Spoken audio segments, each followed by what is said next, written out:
রাত অনুমানিক ৯টার দিকে আনোয়ারা টানেল রোডে ৪ রাস্তার মোড়ে ঘটে গেল ভয়াবহ দুর্ঘটনা।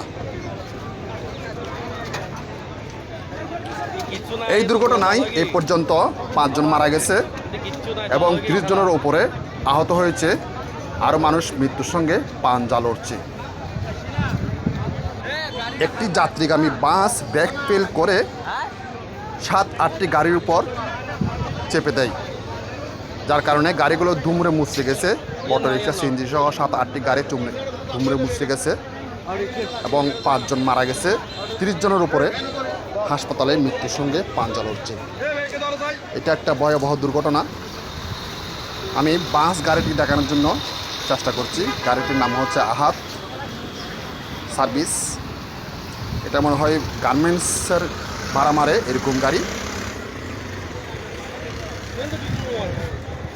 সড়ক ও জনপথের কিছু কিছু কাজ করা দরকার, যে কাজগুলো বড় বড় রোডের যেখানে গাড়ি বেশি চলাচল আছে সেখানে স্পিড ব্রেকার দেওয়া বেশি প্রয়োজন, খুবই বেশি প্রয়োজন। মূল কথা হলো প্রত্যেক গুরুত্বপূর্ণ পয়েন্টে স্পিড ব্রেকার না থাকার কারণে দুর্ঘটনা বেড়েই চলছে।